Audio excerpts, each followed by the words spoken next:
ভগবত গীতা অধ্যায় 16 শ্লোক নাম্বার 13। অধ্যায়ের নাম দৈব সম্পদ বিভাগ যোগ। দৈব গুণ সম্পন্ন ব্যক্তিদের কেমন স্বভাব চরিত্র, আসরিক ব্যক্তিদের কি কেমন মনোভাব, কেমন স্বভাব চরিত্র, সেই বিষয়ে কৃষ্ণ এই অধ্যায়ে বর্ণনা করছেন। আমরা 13 নাম্বার শ্লোক থেকে শুরু করব। ইদম 13 থেকে 16 একসাথে আসরিক ব্যক্তিদের মনোরাজ্যের কথা এবং আসরিক ব্যক্তিদের পরিণাম কি হয় তা এই শ্লোকগুলোতে বলা হচ্ছে। তো 12 নাম্বার শ্লোকের সঙ্গে 13, 14, 15, 16 এই শ্লোকগুলোর সম্পর্ক হচ্ছে যে যখন আসরিক মনোভাবাপন্ন ব্যক্তিরা, আসরিক স্বভাব সম্পন্ন ব্যক্তিরা অবৈধ উপায়ে অর্থ উপার্জন করে, অর্থ তাদেরকে বিপথে পরিচালিত করে, যেহেতু তাদের চিত্তবৃত্তি স্থির নয় এবং সংযত নয়, এজন্য অর্থ তাদেরকে বিপথে চালিত করে। অর্থ যখন তাদের অনেক হয় তখন তারা ওই যে ইহান্তে কাম ভোগার্থম অন্যায়েন অর্থ সঞ্চয়ন, টাকা কম থাকা ভালো, আবার অভাব থাকলেও সমস্যা, আবার অধিক অর্থ থাকলেও সমস্যা। এজন্য বলছে যে আহ, অধিক কোনো জিনিসই মঙ্গল নয়, অধিক সবকিছুই খারাপ।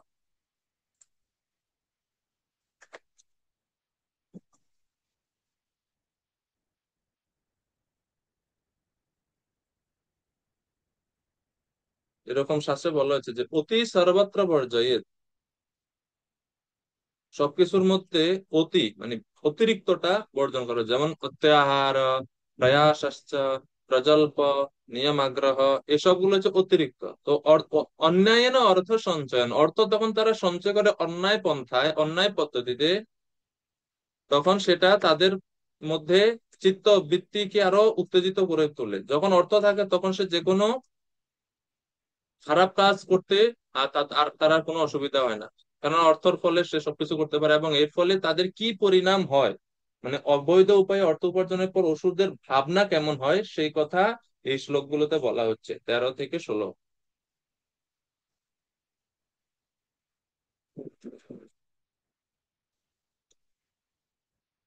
ওকে। আম,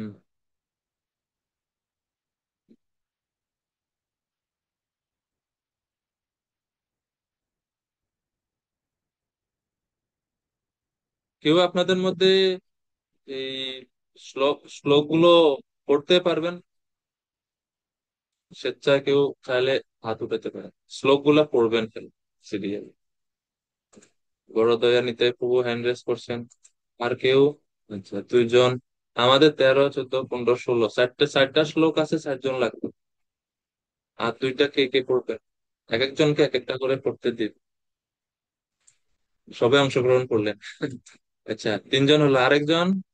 প্রাণেশ্বর প্রভু। আচ্ছা, বড়দয়া প্রভু, আপনি 13 নাম্বার শ্লোকটা পড়বেন। হরে কৃষ্ণ।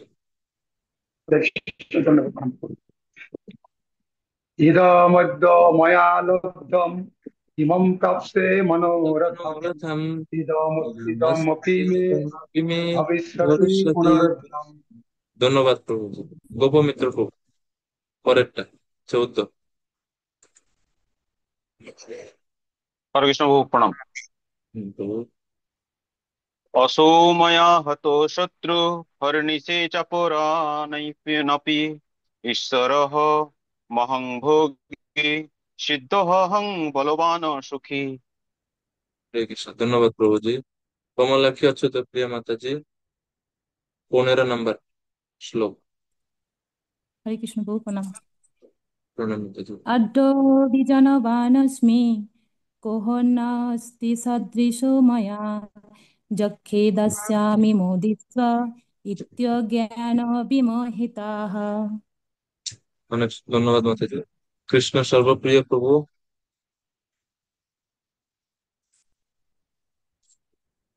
16 নাম্বার শ্লোক। অনেক চিত্ত বিভ্রান্ত। হ্যাঁ প্রভু, হরে কৃষ্ণ। অনেক চিত্ত বিভ্রান্ত মোহজাল সমাবৃতাः প্রসক্তা কামভোগেষু পতন্তি নরকেষু চ। ধন্যবাদ প্রভুজি। তো এই 4টা শ্লোকে মনোভাব, এবং তাদের মনের কি চিন্তাধারা এবং পরিণাম কি সেই বিষয়ে বলা হচ্ছে। ওকে, এখন অনুবাদটা কে পড়বেন? অনেকের ভিডিও অফ। মাতাজি রতি হরিপ্রীতা মাতাজি, সবগুলো শ্লোকের অনুবাদ। হরে কৃষ্ণ। আসরিক ভাবাপন্ন ব্যক্তিরা মনে করে আজ আমার এত লাভ হয়েছে এবং আমার পরিকল্পনা অনুসারে আরো লাভ হবে। এখন আমার এত ধন আছে এবং ভবিষ্যতে আরো ধন লাভ হবে। ওই শত্রু আমার দ্বারা নিহত হয়েছে এবং অন্যান্য শত্রুদেরও আমি হত্যা করব। আমি ঈশ্বর, আমি ভোক্তা, আমি স্নিগ্ধ, বলবান ও সুখী।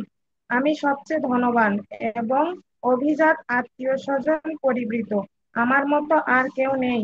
আমি যজ্ঞ অনুষ্ঠান করব, দান করব এবং আনন্দ করব। এভাবে আসরিক ভাবাপন্ন ব্যক্তিরা অজ্ঞানের দ্বারা বিমোহিত হয়, নানান প্রকার দুশ্চিন্তায় বিভ্রান্ত হয়ে এবং মহাজালে আবদ্ধ হয়ে কামভোগে আসক্ত চিত্ত সেই সমস্ত ব্যক্তিরাই অসুচি নরকে পতিত হয়। হরে কৃষ্ণ। ধন্যবাদ মাতাজি। 13, 14, 15 এই তিনটা শ্লোকে আসরিক ব্যক্তিদের মনোভাব, আর 16 নম্বর শ্লোকে আসরিক কার্যকলাপের পরিণাম কি সেই বিষয়ে বলা হচ্ছে। তো কি কি বিষয় পাচ্ছি আমরা যদি আমরা সিরিয়ালে পড়ি? ইদাম আত্মা ময়া লব্ধম, আসরিক ব্যক্তিটা কি মনে করে? আজ আমার দ্বারা এত লাভ হয়েছে, কালকে আরো হবে।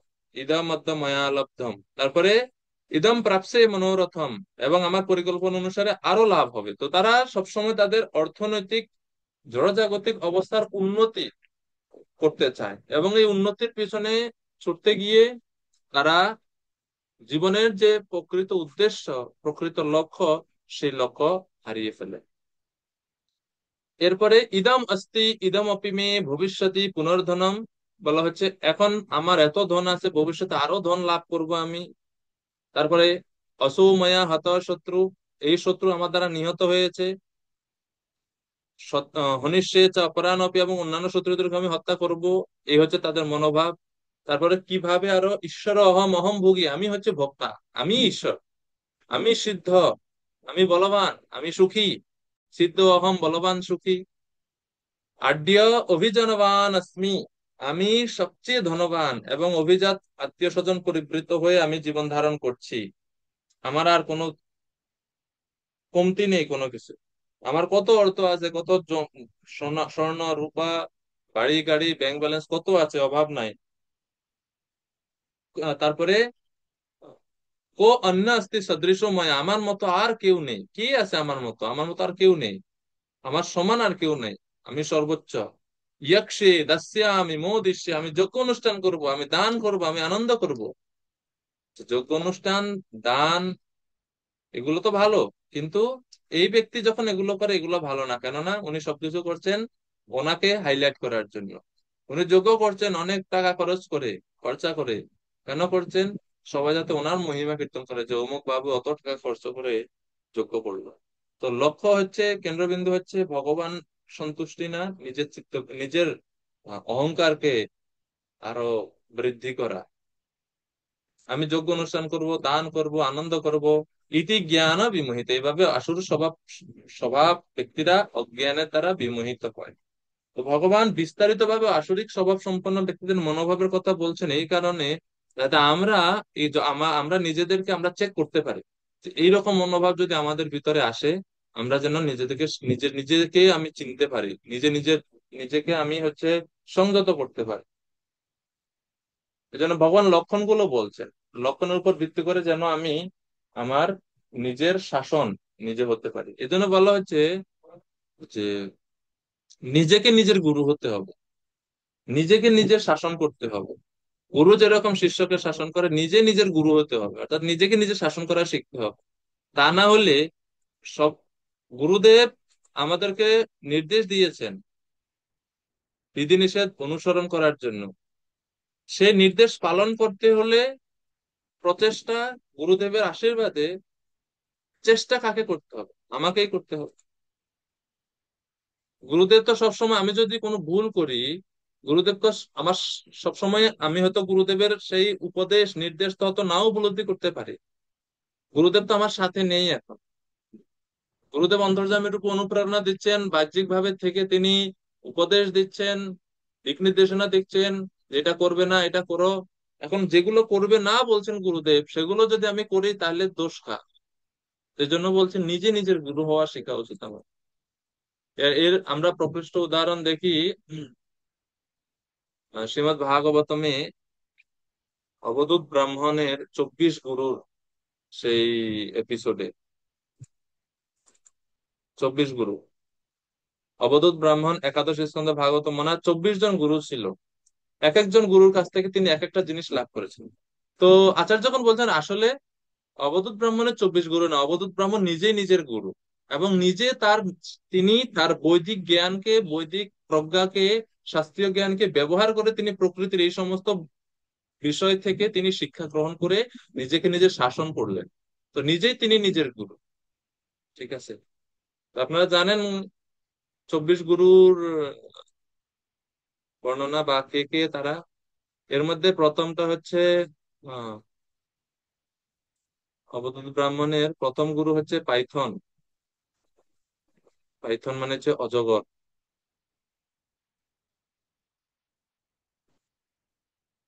অজগর থেকে তিনি কি শিখলেন? অজগর থেকে তিনি শিখলেন অজগর যেরকম শিকার ধরার জন্য সে ছোটাছুটি করে না, ভগবানের ইচ্ছায় যখন কোনো শিকার তার সামনে আসে বা সামনে দিয়ে যায়, তখন সেগুলোকে সে কি করে? শিকার করে ধরে। আর অজগরের শরীর অনেক বড়, সে ছুটতে পারে না অত দ্রুত, এজন্য সে অলসের মতো চুপচাপ পড়ে থাকে এক জায়গায়।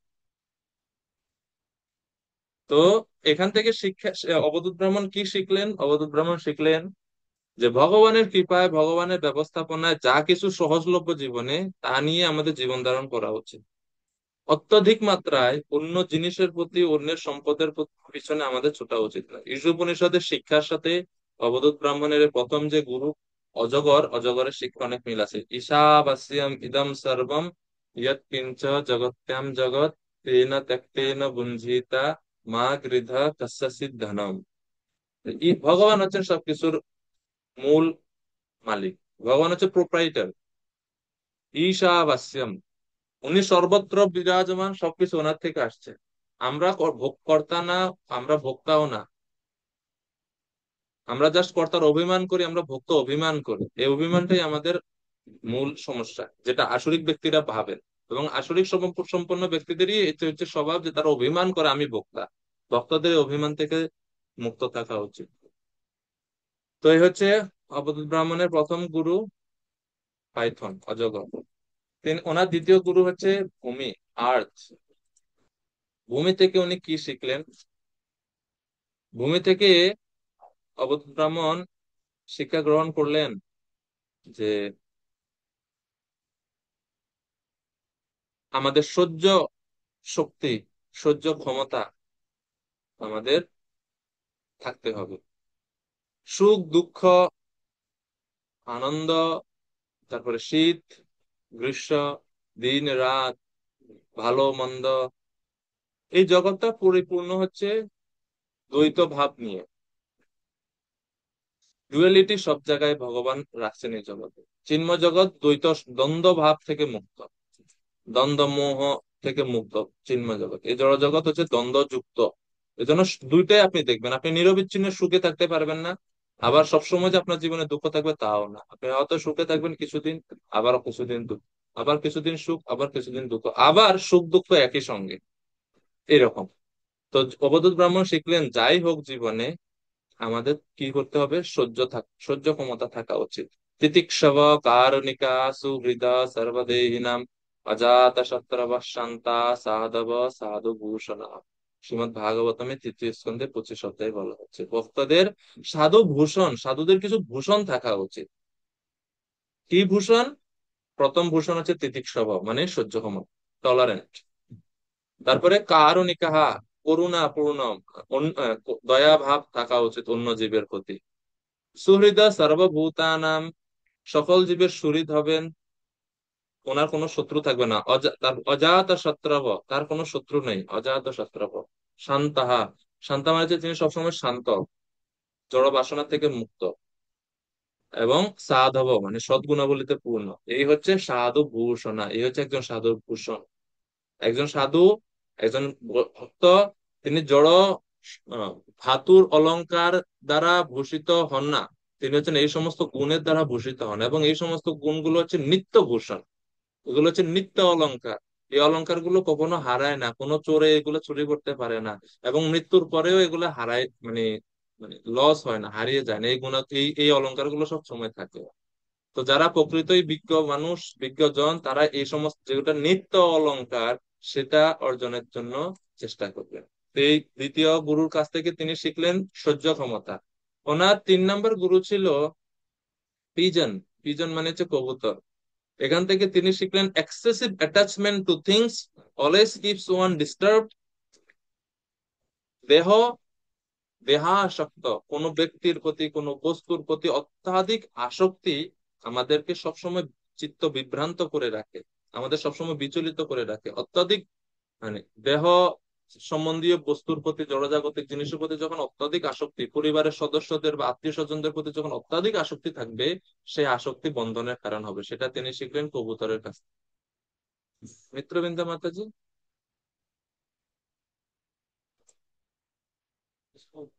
একটু ইনফরমেশন নেওয়ার ছিল আর কি। হরে কৃষ্ণ প্রভু প্রণাম। তো 3 নাম্বার গুরু কে বললেন?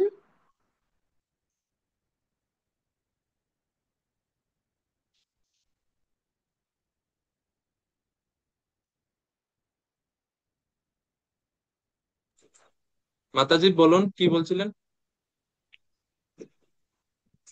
বলছি প্রভু 3 নাম্বার গুরু কে বলেন? নেটওয়ার্কের সমস্যায় শোনা যায়নি। কবুতর, কবুতর। কবুতর। হ্যাঁ, ঠিক আছে। পিজন, কবুতর। আর চতুর্থ গুরু হচ্ছেন ওনার বায়ু।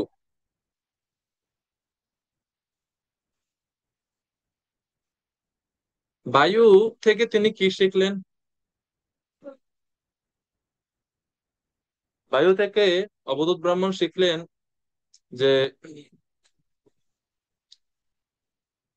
বায়ু যেরকম বিভিন্ন পরিবেশে, বিভিন্ন দেশের উপর দিয়ে, বিভিন্ন রাজ্যের উপর দিয়ে প্রবাহিত হয়, কিন্তু বায়ু কখনো কোনো পরিবেশ দ্বারা, কোনো পরিস্থিতি দ্বারা প্রবাহিত মানে প্রভাবিত হন না। সব জায়গায় তিনি প্রবাহিত হয়, কিন্তু কোনো পারিপার্শ্বিক পরিস্থিতির দ্বারা বায়ু প্রবাহিত হয় না। ফুল বাগান দিয়ে যখন বায়ু, ফুল বাগানের উপর দিয়ে যখন বায়ু প্রবাহিত হয়, সে ফুলের ঘ্রাণ বহন করে নিয়ে যায়, কিন্তু বায়ু ফুলের ঘ্রাণের দ্বারা প্রভাবিত হয় না। এজন্য বায়ুর আরেকটা নাম, বাতাসের আরেকটা নাম হচ্ছে গন্ধবাহ। সে গন্ধকে বহন করে। বায়ু গন্ধ দ্বারা মিশ্রিত হয় না, সে গন্ধকে বহন করে নিয়ে যায় কিছু জায়গা। যখন নোংরা জায়গা দিয়ে উপর দিয়ে যায়, সে ওই জায়গার ওই গন্ধটাকে সে কিছু দিনের, অল্প কিছু সময়ের জন্য সে বহন করে, কিন্তু কোনো জিনিসের প্রতি সে আসক্ত না। সে সুগন্ধের প্রতি আসক্ত না, দুর্গন্ধের প্রতি আসক্ত না। সে নীরব মানে সবকিছু তাকে, সে aloof from all material attachment, সবকিছু থেকে তিনি অ্যালো মানে দূরে থাকেন, মুক্ত থাকেন।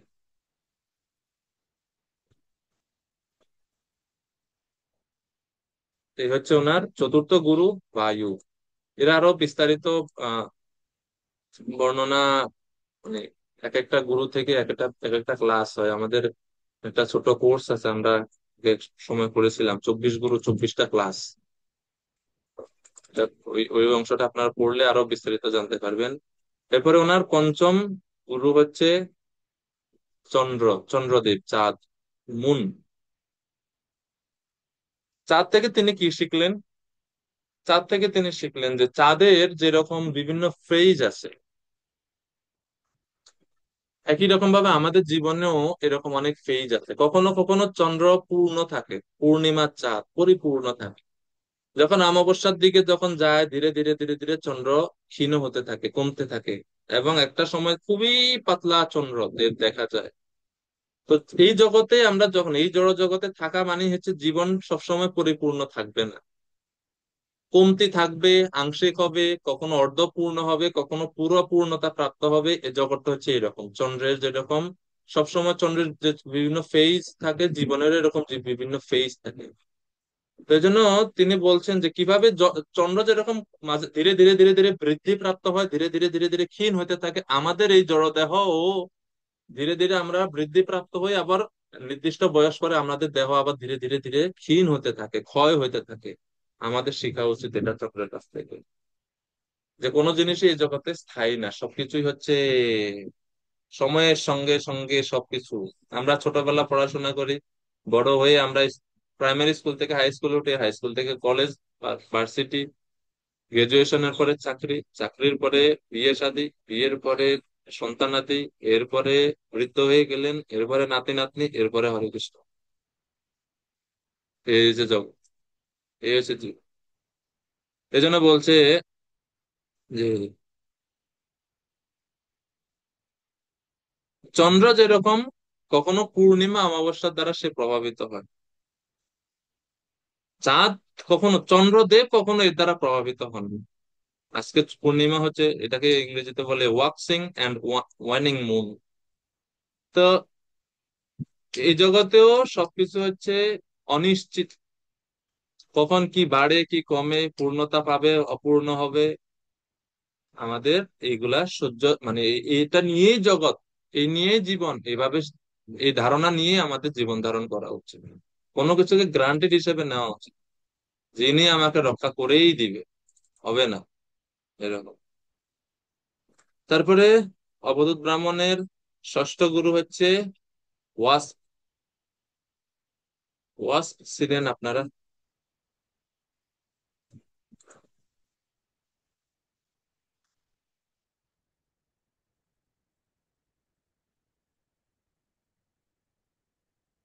WASP, ওয়াস অর্থ হচ্ছে ভীমরুল বা বলতা, বাংলা যদি আমরা বলি ভীমরুল বা বলতা, সেটা হচ্ছে ওনার ষষ্ঠ গুরু।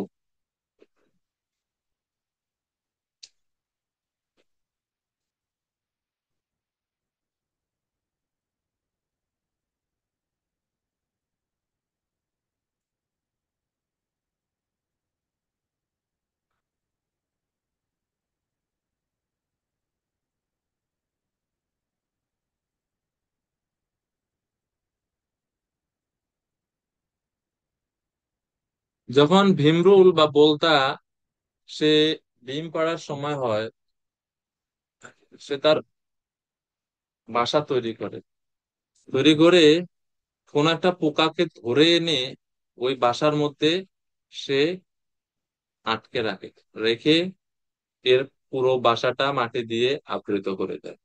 যখন ওই ভীমরুল বা বলতার বাচ্চা, বলতা যখন কোনো পোকাকে, যে কোনো ছোট ছোট পোকা ধরে নিয়ে আসে, সেই পোকাকে যখন এই খাঁচার মধ্যে এভাবে আবৃত করে রাখে, আটকে রাখে, তখন ওই পোকাটা এত ভয় পায় বলতাকে বা ভীমরুলকে দেখে, এবং সে কনস্ট্যান্টলি ওই বলতা বা ভীমরুলের কথাই চিন্তা করতে থাকে।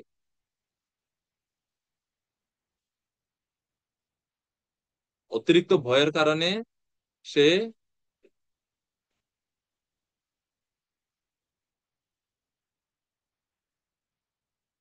ওই বলতা বা ভীমরুলের কথা চিন্তা করতে থাকে, চিন্তা করতে করতে করতে করতে পরবর্তীতে ওই পোকাটা অ্যাকচুয়ালি ভীমরুলের বা বলতার শরীর প্রাপ্ত হয়। তো সেখান থেকে আহ অবধূত ব্রাহ্মণ শিখলেন যে আমরা যখন মৃত্যুর সময় যেই কথা, যেই বিষয় নিয়ে চিন্তা করব, সেই বিষয়ে সেই রকম সেই রকম দেহ নিয়ে আমরা পরবর্তীতে জন্মগ্রহণ করব। তো পুনর্জন্মটা হবে আমাদের মৃত্যুর সময় চিন্তা থেকে, যেরকম বলতার ভয়ে পোকা সে পরবর্তী দেহে ওই রকম যার কথা চিন্তা করে, যে পোকার কথা চিন্তা করে মারা গেছে, সেই পোকার দেহই লাভ করে, সেরকম আমাদেরও মৃত্যুর সময় ইয়ম ইয়ম বাপি স্মরণ ভাবম ত্যজন্তি অন্তে কলেবরম তম তমেব ইতি কুন্তেয় সদা তদ্ভাব ভাবিত, এরকম আমাদের আমাদের দেহ লাভ হবে। এরপর ওনার সপ্তম গুরু ছিল হচ্ছে সমুদ্র। সমুদ্র থেকে তিনি কি শিখলেন? সমুদ্র থেকে তিনি শিখলেন সমুদ্র যেরকম সব সময় মানে শান্ত, ধীর, স্থির থাকে, হাজার মানে অনেক নদীর জল সমুদ্রে প্রবেশ করে, কিন্তু সমুদ্র সবসময় আনএজিটেটেড থাকে, উত্তেজিত হয় না, শান্ত থাকে। এক গ্লাস জলে যখন আরো আধা গ্লাস জল যুক্ত করা হয়, গ্লাসের জল বেড়ে যায়।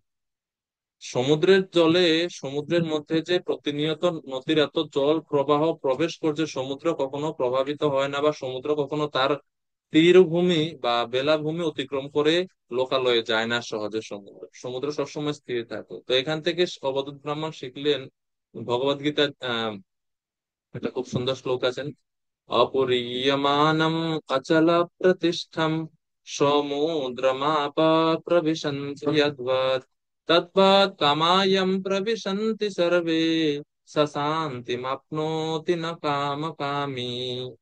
যেরকম একজন মানুষ, আহ সমুদ্রের উদাহরণ দেওয়া হচ্ছে ভগবদ গীতার এই শ্লোকে, যে অপরিয়মানম অচল প্রতিষ্ঠম, অচল মানে কোনো বিচলিত হয় না। সমুদ্র মাপ প্রবিশন্তি যদ্বৎ, সমুদ্রের মধ্যে যখন অনেক নদীর ধারা একসাথে সমুদ্রে মিলিত হয়, সমুদ্রের এত জল আসে, কিন্তু সমুদ্র কখনো প্রভাবিত হয় না বা বিচলিত উত্তেজিত হয় না। একই রকম ভাবে যিনি আহ সিদ্ধি স্তর বা ব্রহ্মভূত স্তর যিনি লাভ করেছেন, ওই ব্যক্তির মধ্যে যখন অনেক কামনা বাসনা তার মধ্যে আসতে পারে, তাকে আক্রমণ করতে পারে, কিন্তু তিনি কখনো ওই সমস্ত জড় বাসনার দ্বারা তিনি প্রভাবিত হন। তদ্বৎ কামা ইয়ঃ প্রবিশন্তি সর্বে সশান্তিম আপনতি ন কামকামী, তিনি কামনার দ্বারা প্রভাবিত হন না। তো এটা তিনি শিখলেন সমুদ্রের কাছ থেকে। সমুদ্র যেরকম সবসময় cool and calm even in agitating situation, সবসময় ধীর এবং স্থির থাকে। তো যারা মহৎ ব্যক্তি তারাও এরকম, তারা সবসময় আহ কাম ক্রোধ তাদেরকে প্রভাবিত করলেও তারা এর দ্বারা প্রভাবিত হন না। এটা হচ্ছে ওনার সপ্তম গুরু। এরপরে 8 নম্বর গুরু হচ্ছেন সাপ, সার্পেন্ট। আগেরটা ছিল, মানে প্রথমটা ছিল পাইথন, মানে অজগর, আর এটা হচ্ছে সাপ, সার্পেন্ট।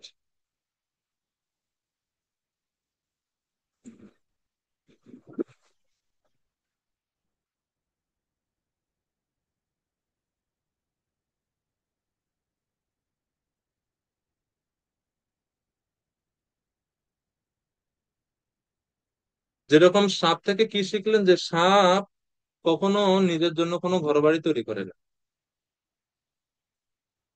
সে যেখানে সুযোগ সুবিধা পায়, সুন্দর একটা গর্ত টর্ত পায়, ওইখানে সে সুন্দরভাবে জীবন ধারণ করে। তো একই রকম ভাবে তিনি এখান থেকে শিখলেন যে concept of using everything in কৃষ্ণার service. When a person living in a temporary material body tries to construct a happy home, the result of fruitless and miserable. ইঁদুর সুন্দরভাবে শান্তিপূর্ণ পরিবেশ গড়ে তোলার জন্য সুন্দর করে গর্ত করে ধান ক্ষেতের পাশে, সুন্দর সুখী পরিবার। আর সাপ কি করে, একটু পরে এসে সে গর্তের ইঁদুরকে খায়, মেরে খায়, খেয়ে ওই গর্তে সে সুন্দরভাবে বসবাস করা শুরু করে। জড়জগতে আমরা এভাবে মনে করি যে আহ মানে অত্যধিক মাত্রা আসক্ত হয়ে যায় গৃহ সুখ, পরিবার পরিজনের প্রতি অত্যাধিক মাত্রা, এবং এর ফলে যখন কাল রূপী সর্প এসে আমাদেরকে সেখান থেকে হরণ করে নিয়ে যায়, যেরকম সাপ এরকম। তো তিনি সাপ থেকে শিখলেন যে সাপ সবসময় একা একা ঘুরে, দেখবেন সাপেরা কিন্তু দলগত ভাবে ঘুরে না। তিনি শিখলেন যে জীবনে আমাদেরকে এইভাবে কৃষ্ণের উপর নির্ভর করে থাকা, জীবন ধারণ করা শিখতে হবে। এই জড় বন্ধনে আসক্ত বেশি মাত্রায় হওয়া যাবে না। আর স্থায়ী বাসস্থান নাই।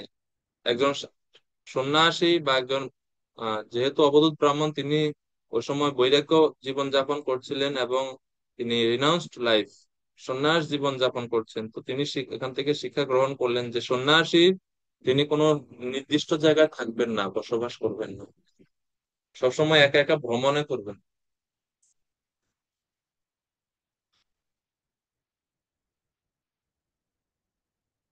এবং সবসময় তিনি চুপচাপ থাকবেন, বেশি কথা বলবেন না। সাপ যেরকম মানে চুপচাপ চলাফেরা করে, এরকম তিনি নিজেকে প্রকাশ করবেন না অন্যের কাছে, অন্য সকলের কাছে যে আমি এই সেই, নিজের অবস্থান বলবেন না। নিজেকে আহ লুকিয়ে রাখবেন সবসময়, অর্থাৎ নিজে আধ্যাত্মিক স্থিতি অন্যের কাছে তিনি প্রকাশ করবেন না, এভাবে। এরপরে ওনার নবম গুরু ছিল হরিণ, হরিণ। হরিণ থেকে তিনি কি শিখলেন? হরিণের একটা দুর্বলতা আছে, হরিণ কে ধরা খুব কঠিন। হরিণ এত দ্রুত দৌড়তে পারে, কেউ দৌড়ে মানে হরিণকে তাড়া করে ধরতে পারবে না, খুবই কঠিন। কিন্তু যারা শিকারী, হরিণ শিকারী, তারা হরিণকে শিকার করে কিভাবে? তারা বনে গিয়ে সুন্দর মনোহর গান বা মিউজিক তারা বাজায়। এবং হরিণের দুর্বলতা হচ্ছে তার কান।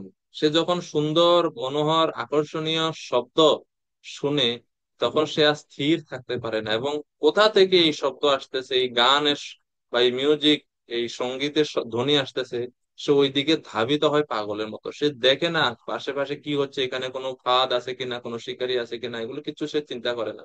সে ধাবিত হয় পাগলের মতোই। এবং এক সময় এই যে ধাবিত হয়ে ছুটে আসে, শিকারীর হাতে ধরা পড়ে মারা যায়। এখান থেকে শিক্ষা হচ্ছে, জড়জাগতিক সিনেমার গান, জড়জাগতিক সঙ্গীত ভক্তদের জন্য আধ্যাত্মিক মৃত্যুর কারণ। এবং একজন ভক্ত ওগুলো থেকে সতর্ক অবস্থানে থাকবেন সবসময়। ডিয়ার বা হরিণ থেকে তিনি শেষ, এই হচ্ছে ওনার শিক্ষা। ডিয়ার বা হরিণ হচ্ছে তার নবম গুরু। আর দশম গুরু হচ্ছে হানিতিফ।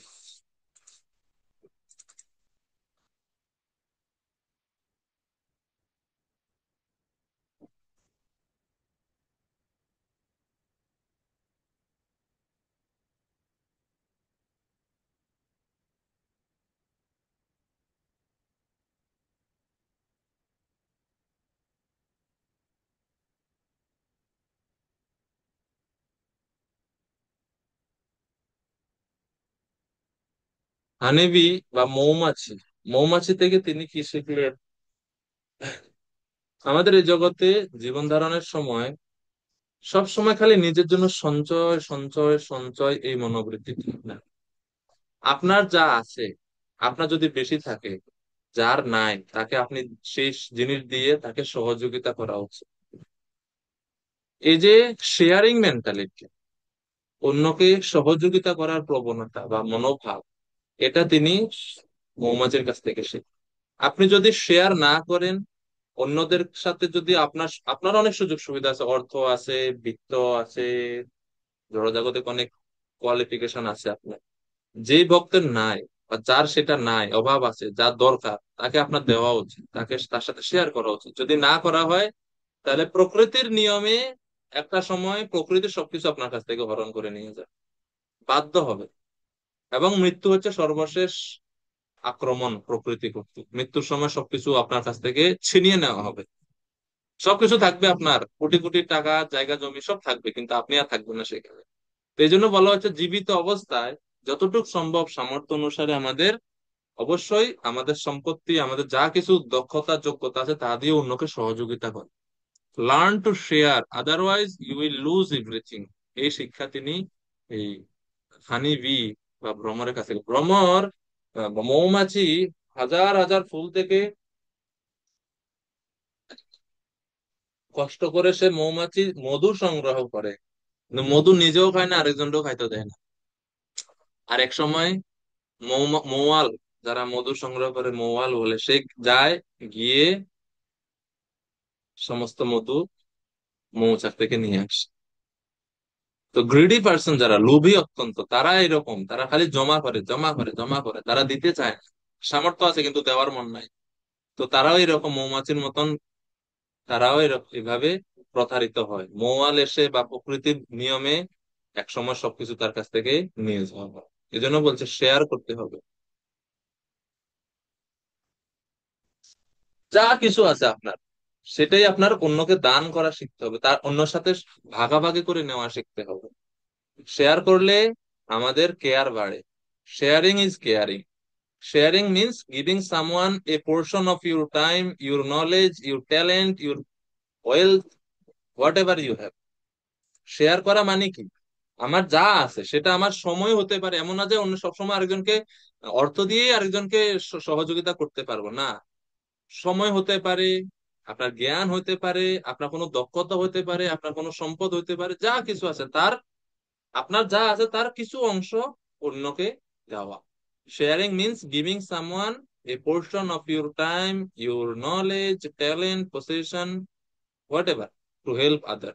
এটা হচ্ছে শেয়ারিং। আর শেয়ারের এই যে আমরা যদি এরকম ভাগাভাগি করি, এর ফলে কি হবে? Sharing makes you less shellfish.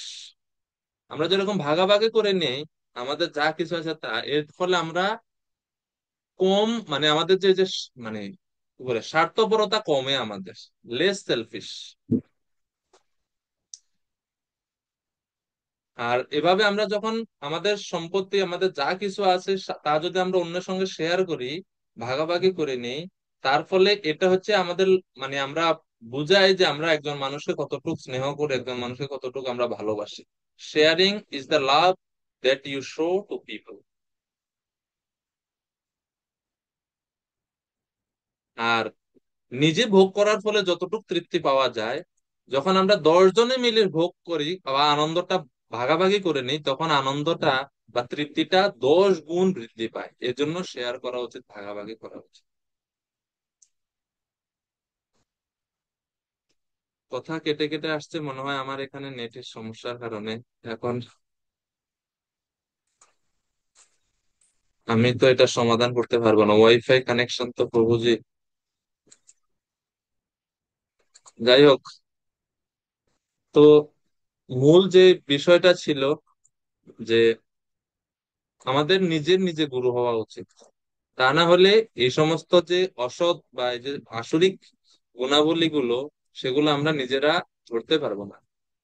বা এই সমস্ত গুণাবলী, এগুলো হচ্ছে মনোভাব, মনোভাব গুলো বাইরের মানুষ সহজে ধরতে পারে না। তো এটা তো আমার নিজেকে নিজে বিচার করতে হবে যে আমার ভিতরে কি এরকম ভোগ ভোগী মেন্টালিটি আছে কিনা, এই অহংকার মনোভাব আছে কিনা। বাইরের মানুষ বুঝতে পারে কিন্তু অনেকে বলবে না আপনাকে যে ও আপনাতে এই দোষ আছে, বলবে না। তো সেটাকে নিজেকে নিজে খুঁজে, নিজেকে নিজে শাসন করতে হবে। তো এর ফলে এই 13, 14, 15 হচ্ছে মনোভাব, আর 16 নম্বর হচ্ছে এই যে এই মনোভাবের পরিণতি বা পরিণামটা কি। পরিণাম হচ্ছে 16 নম্বর শ্লোক, অনেক চিত্ত বিভ্রান্তা। আসরিক ব্যক্তিরা নানা প্রকার দুশ্চিন্তায় তখন বিভ্রান্ত হয়, যেহেতু সে অত্যাধিক মাত্রায় চায়, ভোগ করতে চায়, তো সবসময় একটা প্রতিযোগিতার মধ্যে থাকে। তার ভিতরে হিংসা কাজ করে, সবসময় প্রতিযোগিতায়, যে আমার সাথে ব্যবসায়ী অত উন্নতি করতেছে, আমার পাশে আমার সাথে বন্ধুটা অত উন্নতি করতেছে, আমি পারতেছি না। তো সবসময় তার মনের মধ্যে একটা দুশ্চিন্তা চলতে থাকে, যেহেতু সে অশান্ত, যেহেতু তার ভিতরে অনেক জড় জাগতিক বাসনার পরিপূর্ণ, যেহেতু তার মন সংযত নয়, এই জন্য সে সবসময় একটা অশান্ত পরিবেশে, এই জন্য অনেক চিত্ত বিভ্রান্তা, তার চিত্তটা সবসময় বিভ্রান্ত হতে থাকে দুশ্চিন্তায়। মোহ জাল সমাবৃতা, মোহজালে বিজড়িত হয়ে পড়ে। প্রসক্তা কাম ভোগেষু পতন্তি নরকেষু চ, তারা কাম উপভোগের প্রতি গভীরভাবে আসক্ত হয়ে পড়ে আর নরকে, অশুচি নরকে পতিত হয়। প্রভুপাদ বলছেন আসরিক ভাবাপন্ন মানুষ অসংখ্য, এবং তারা সকলেই একে অপরের শত্রু।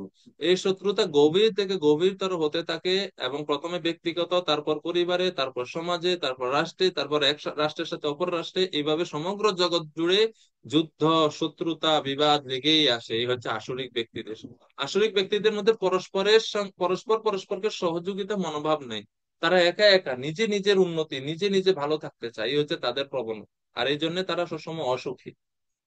একবার একটা প্রশ্ন উঠেছিল দেবতাদের সভায়, ঋষিদের সভায়, যে কারা শ্রেষ্ঠ, দেবতারা না অসুরেরা? তো এই প্রশ্ন উঠলো, তখন ব্রহ্মা কাছে গেলেন ওনারা সমাধানের জন্য। ব্রহ্মা বলছেন চলো আমরা একটা পরীক্ষা করে নেই, পরীক্ষা করলেই বোঝা যাবে যে কারা শ্রেষ্ঠ।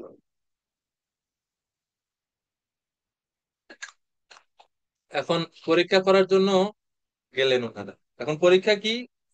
পরীক্ষা হচ্ছে দেবতা এবং অসুর, একদল দেবতা এবং একদল অসুর। ব্রহ্মাজি কি করলেন, শর্ত দিলেন যে দেবতা এবং অসুর তাদের হাত পিছন দিকে নিয়ে একটা আহ, বাঁশের কাঠির সঙ্গে লম্বা করে বেঁধে দিছে। তো তারা হাত ভাঁজ করতে পারছেন না। সরি, পিছনে না, সামনের দিকে এইভাবে সামনে রেখে দিছে, হাত ভাঁজ করতে পারছে না। লম্বা একটা শক্ত বাঁশের কঞ্চির সঙ্গে আর দুই হাত বেঁধে দিছে, এখানে বাঁধা, হাত ভাঁজ করতে পারছেন না। বেঁধে দিয়ে সামনে খুব সুন্দর রাজভোগ সাজাই দিছে সবার সামনে। বলছে ঠিক আছে, এখন আপনারা প্রসাদ পান। বলে ওনারা চলে গেছে। এক রুমে দেবতারা আর এক রুমে অসুরেরা। আর উপর থেকে ওনারা দেখছেন যে কি হয় না হয়। হ্যাঁ, প্রভু বলুন। হরে গোপমিত্র কৃষ্ণ প্রভু। প্রভু, বলছি যে অনেক প্রবলেম হচ্ছে, মানে কিছুই শুনতে পাওয়া যাচ্ছে না। আ- বাকিরা আপনারা কি শুনতে পাচ্ছেন আমার কথা? মানে খুব বেশি কি ডিস্টার্ব করছে?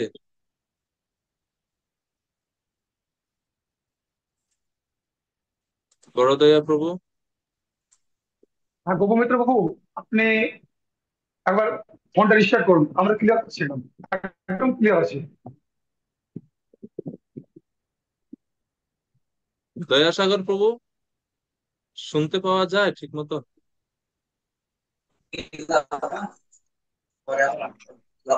হরে কৃষ্ণ প্রভু, আমরা ক্লিয়ার শুনতে পাচ্ছি।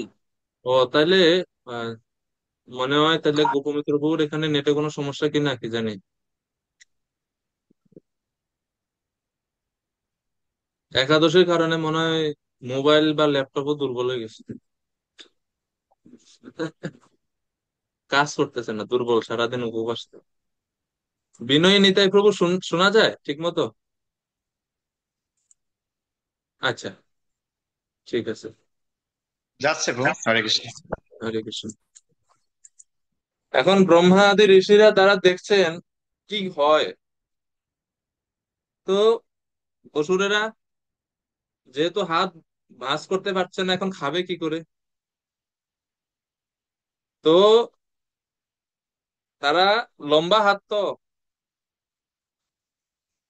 একটা আপেল নিল, নিয়ে আপেল উপর দিকে মারছে। উপর দিকে মেরে এভাবে মুখে নেওয়ার চেষ্টা করতেছে, কিন্তু মুখে তো পড়ে না, কারো গায়ে পড়ে, কারো নাকে পড়ে।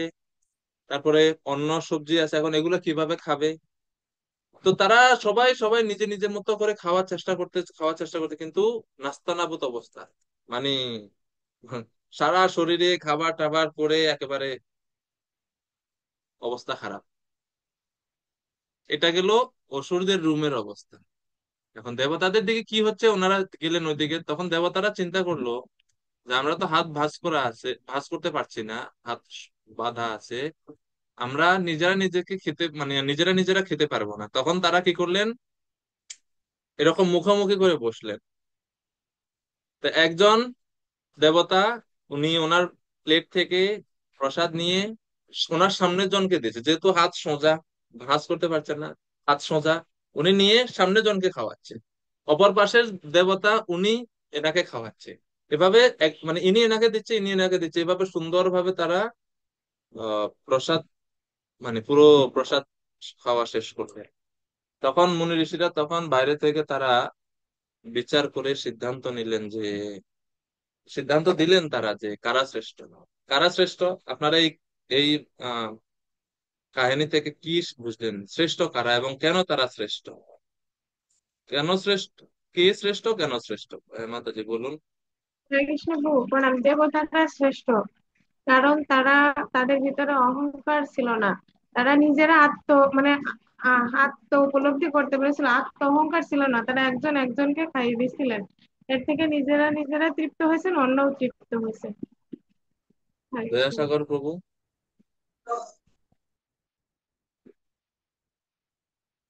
মাই কন্ট্রোল। হ্যাঁ। হরে কৃষ্ণ প্রভু, ওই দেবতারা অবশ্যই হচ্ছে গিয়ে মানে শ্রেষ্ঠ, কারণ ওরা একে অপরকে সহযোগিতার মাধ্যমে হচ্ছে গিয়ে ওই খাবারটা খেতে পাইছিল। এই হ্যাঁ, সহযোগিতা অসুরা, তার জন্য ওরা খেতে পারেনি। ঠিক আছে প্রভু, হরে কৃষ্ণ। ধন্যবাদ প্রভু। তো এইভাবে আমরা দেখতে পাই, তো এ হচ্ছে আসরিক ভাবাপন্ন ব্যক্তি এবং দৈব মানে দেবতাদের মধ্যে হচ্ছে পার্থক্য। তারা অহংকারী, তারা আত্মকেন্দ্রিক। অসুর মানে হচ্ছে আত্মকেন্দ্রিক, স্বার্থপর। দেবতারা নিঃস্বার্থ, তারা সহযোগিতা পরায়ণ হয়ে তারা হচ্ছে জীবন ধারণ করেন। ঠিক আছে, 100% 90% থাকবেন সামনে। তো 16 নম্বর শ্লোক পর্যন্ত আমরা এভাবে দেখলাম যে আসরিক মনোভাবাপন্ন ব্যক্তিদের মনোভাব এবং তাদের চিন্তা চেতনা কেমন সেই বিষয়ে। এখন 17 নম্বর শ্লোক। তো এই যে 16 নম্বর শ্লোকে বলছে না, এই আগের শ্লোকগুলোতে যে আমি যজ্ঞ করব, আমি দান করব, এগুলো কেন করে তারা? এগুলো তারা করে তাদের অহংকার দম্ভের ফলে। দম্ভ এবং অহংকারকে অবলম্বন করেই এগুলো করে। এই তাদের যজ্ঞ, তাদের দান, এগুলো কোনো কিছু সাত্বিক না, এগুলো হচ্ছে দম্ভ মান মদান্বিতা হয়ে, ধনমান মদান্বিত হয়ে তারা সেগুলো করে। তো 17 নম্বর শ্লোকে সেই বিষয়ে বলা হয়েছে তাদের যজ্ঞ অনুষ্ঠান সাত্বিক না, এবং এর ফলে তাদের পারমার্থিক উন্নতিও হয় না। তো বলুন। প্রভু বলছিলাম,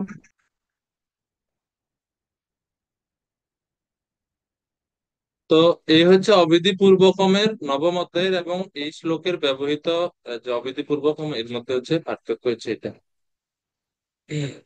তো 18 নম্বর শ্লোক, 18 নম্বর শ্লোকে ভগবান বলছেন অসুর স্বভাব সম্পন্ন ব্যক্তিদের ভণ্ডামি পূর্ণ স্বভাব এবং তারা কি সিদ্ধান্ত বা কি মতবাদ তারা প্রচার করে সেই প্রচারণার কথা 18 নম্বর শ্লোকে বলা হচ্ছে। শ্লোক নম্বর 18, অহংকারম বলম দর্পম কামম ক্রোধম চ সংশ্রিতাঃ মাম আত্মা পরদেহেষু প্রদ্বিষন্তভ্যসূয়কা। অহংকারম বলম দর্পম কাম ক্রোধম চ সংশ্রিতা, তারা মিথ্যা অহংকার, বল, দর্প, কাম ও ক্রোধকে আশ্রয় করে মাম মাম আত্মা পরদেহেষু, অসুরেরা নিজের দেহে এবং পরের দেহে অবস্থিত পরমেশ্বর স্বরূপ আমাকে কি করে? প্রদ্বিষন্ত, আমাকে দ্বেষ করে। তারা নিজের শরীরে অবস্থিত যে আমি তাকে, অর্থাৎ পরমাত্মা রূপে আমাকেও দ্বেষ করে, এবং অন্যের শরীরে অবস্থিত আমি আমাকেও তারা দ্বেষ বিদ্বেষ করে। যে ভগবান, যে পরমেশ্বর ভগবান অন্তর্যামী রূপে, পরমাত্মা রূপে প্রত্যেকের হৃদয়ে বিরাজমান, তার প্রতিও তারা মৎসর্য পরায়ণ, সেজন্য তারা প্রাণী হত্যা করে।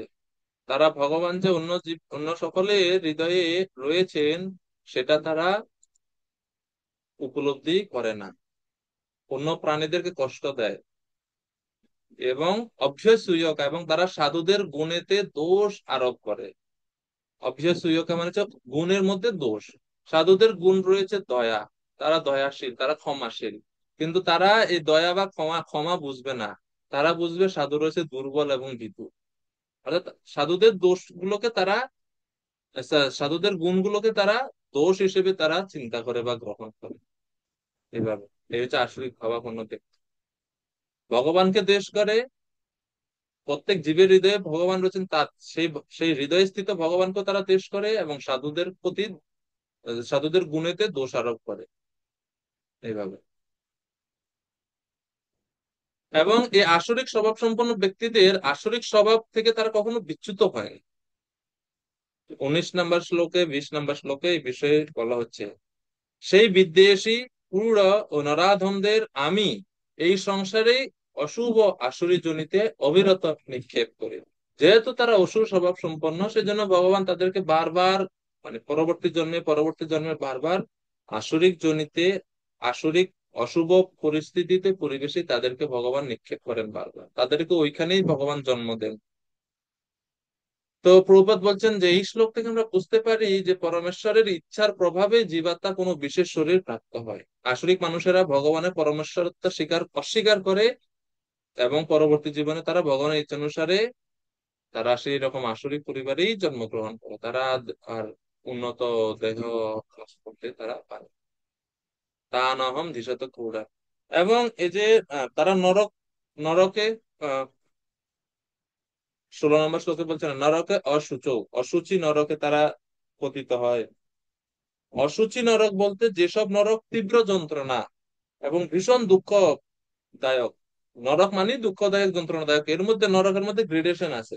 কিছু কিছু নরক এত ভীষণ এবং এত কঠিন যন্ত্রণাময়, এবং ওই সমস্ত নরকে তারা পতিত হয় মৃত্যুর পরে, সেখানে শাস্তি ভোগ করে, কষ্ট ভোগ করে, এরপর আবার এই জগতে তারা আসরিক জমিতে জন্মগ্রহণ করে, আবার পাপ আচরণ করে, আবার তারা নরকগামী হয়। এভাবে তারা জন্মের ইহলোক পরলোক সবসময় তারা এভাবে কষ্ট ভোগ করতে হয় তাদের। নরকে যারা যায় তাদেরকে একটা দেহ দেওয়া হয়, এটার নাম হচ্ছে যাতনা শরীর। যাতনা শরীরের বৈশিষ্ট্যই হচ্ছে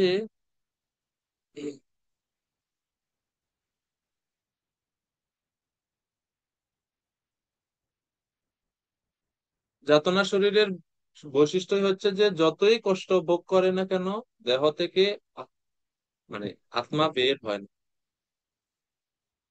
কেটে কেটে টুকরো টুকরো করা হয়, হাজার হাজার টুকরা নরকে, কিন্তু আবার এগুলাকে যখন জড়ো করা হয় তখন আবার শরীর মানে আত্মা থাকে, নষ্ট হয় না। এই দেহে তো আমাদের আত্মা মানে কষ্ট সহ্য করার একটা লিমিট থাকে, নির্দিষ্ট লিমিটের বাইরে যখন কষ্ট হয় তখন আত্মা আর এই শরীরে থাকতে পারে না, আত্মা এই শরীর থেকে বের হয়ে যায়।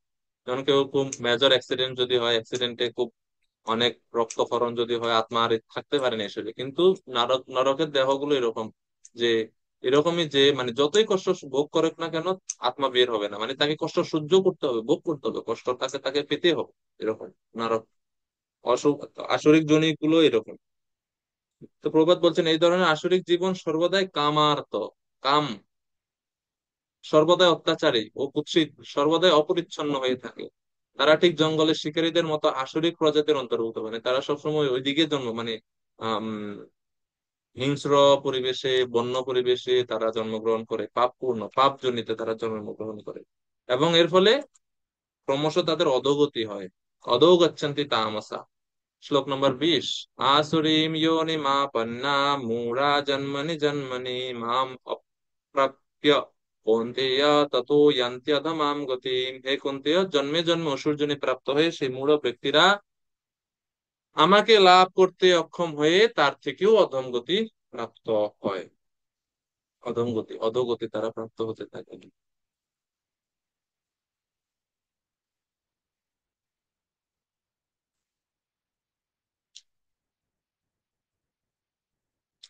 এখন এই পর্যন্ত 20 নম্বর শ্লোক পর্যন্ত ভগবান অসুরদের মনোভাব, তাদের স্বভাব চরিত্র, তাদের গতি কি হবে সে সম্বন্ধে বললেন। তো এই হচ্ছে আসরিক প্রবৃত্তি। তো এই 4 নম্বর শ্লোক থেকে 20 নম্বর শ্লোক পর্যন্ত আমরা যা দেখলাম, যে কি কি দেখলাম আমরা এখানে, আমরা এখানে দেখলাম আসরিক গুণ, আসরিক প্রবৃত্তি, আসরিক দর্শন, আসরিক মনোবৃত্তি ও কার্যকলাপ, আসরিক প্রচারণা এবং অসুরদের পরিণাম, এই সবগুলো শ্লোকে। 4 নম্বর শ্লোকে আমরা দেখলাম, মানে আমরা পুরো সেকশনটাকে আমরা একটু রিক্যাপ যদি করি, শ্লোক নাম্বার 4-এ আমরা দেখলাম আসরিক গুণ সমূহ কি কি। 6টা গুণ: দম্ভ, দর্প, অভিমান, ক্রোধ, রূঢ়তা, অবিবেক, এই 6টা। আসরিক প্রবৃত্তি কি 7 নম্বর শ্লোকে বলা হচ্ছে। আসরিক দর্শন কি 8 নম্বর শ্লোকে তা বলা হচ্ছে। আসরিক মনোবৃত্তি এবং কার্যকলাপ কি সেগুলো 9, 11, 12 শ্লোকে বলছে। আসরিক মনোবৃত্তি, আসরিক মনোভাব 10, 13, 14, 15, আমি ঈশ্বর আমি ভোগী, এই বিষয়ে বলা হচ্ছে। আসরিক প্রচারণা, তারা কি মতবাদ প্রচার করে, 17, 18 নম্বর শ্লোকে আমরা পেলাম। আর অসুরদের শেষ পরিণতি কি হয়, 19 এবং 20 নম্বর শ্লোকে আমরা এর বর্ণনা পাই। তো এইভাবে অসুরদের কথা শেষ হলো। আসরিক গুণ থেকে এখন মুক্ত কিভাবে হব প্রভু, অর্জুন জিজ্ঞেস করছেন। আসরিক বৃত্তি থেকে মুক্ত হওয়ার সূত্র কি? আপনি তো আসরিক মনোবৃত্তি বা আসুর স্বভাবের কথা বললেন, এর থেকে কিভাবে মুক্ত হব? মুক্ত হওয়ার জন্য শাস্ত্রের নির্দেশ অনুসরণ করতে হবে, সেটাই 21, 22, 23, 24 এই শেষ 4টি শ্লোকে ভগবান এখন বলছেন। তো 21 নম্বর শ্লোকে ভগবান বলছেন যে দেখো অর্জুন, যে আসরিক প্রবৃত্তি গুলো হচ্ছে নরকের দ্বার সদৃশ, এই জন্য সবার উচিত এগুলো বর্জন করা। কি কি? ত্রিবিধম নরকস্যেদম দ্বারম নাশনম আত্মনঃ কাম ক্রোধ তথা লোভ তস্মাদেতত্রয়ম ত্যজেৎ। কাম, ক্রোধ ও লোভ এই 3টি নরকের দ্বার, অতএব ওই 3টি পরিত্যাগ করবে, অর্জুনকে বলছে। তসমাৎ এতত্রয়ম ত্যজেৎ, এই তিনটি জিনিস ত্যাগ করবে। কি কি? কাম, ক্রোধ এবং লোভ। আসরিক মনোভাবাপন্ন ব্যক্তিদের এই তিনটি হচ্ছে অত্যন্ত প্রধান, সুতরাং এই তিনটা জিনিস এই অর্জুন তুমি ত্যাগ করবে, বর্জন করবে। এগুলো হচ্ছে নরকের দ্বার, তিনটি দ্বার, নরকের দ্বার তিনটি, এই হচ্ছে তিনটি। এগুলো করা মানে হচ্ছে নরকে যাওয়া নিশ্চিত। সেজন্য তুমি যদি আসরিক স্বভাব থেকে মুক্ত হতে চাও, তাহলে এই তিনটি জিনিস ত্যাগ করবে।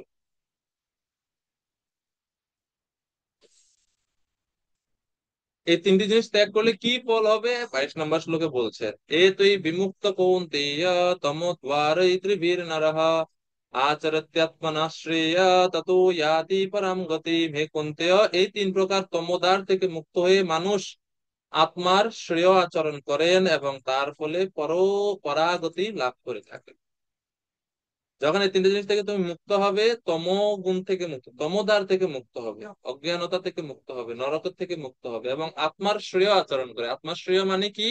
আত্মার শ্রেয় হচ্ছে ভগবানের সেবা, ভগবত ভক্তি। আত্মার শ্রেয় এইভাবে আচরণ করে, ভগবানের সেবা করে, ভগবান অর্থাৎ শাস্ত্রের নির্দেশ অনুসরণ করে পরাগতি অর্থাৎ মৃত্যুর পরে ভগবানকে আমরা প্রাপ্ত হতে পারি। এই হচ্ছে ভগবানের নির্দেশ। 22 নম্বর শ্লোক। এবং ভগবান বলছেন যে যে শাস্ত্রের নির্দেশ যারা পরিত্যাগ করে তাদের কি গতি, আর যারা শাস্ত্রের নির্দেশ অনুসরণ করে তাদের কি ফল।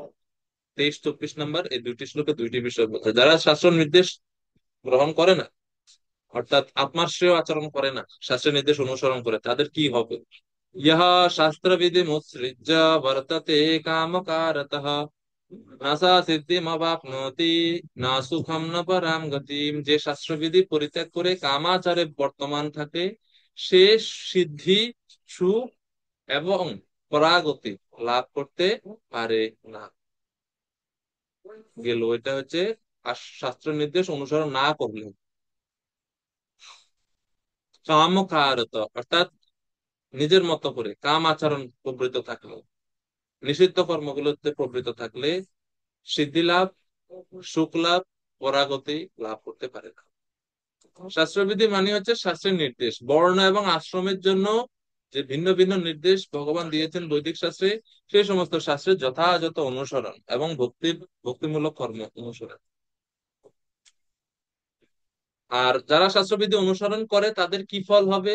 24 নম্বর শ্লোকের সর্বশেষ শ্লোক, তসমাৎ শাস্ত্রম প্রমাণন্তে কার্য কার্য ব্যবস্থিত জ্ঞাত্বা শাস্ত্র বিধান উক্তম কর্ম কর্তুম ইহ অর্হসি। অতএব কর্তব্য ও অকর্তব্য নির্ধারণের শাস্ত্রই তোমার প্রমাণ।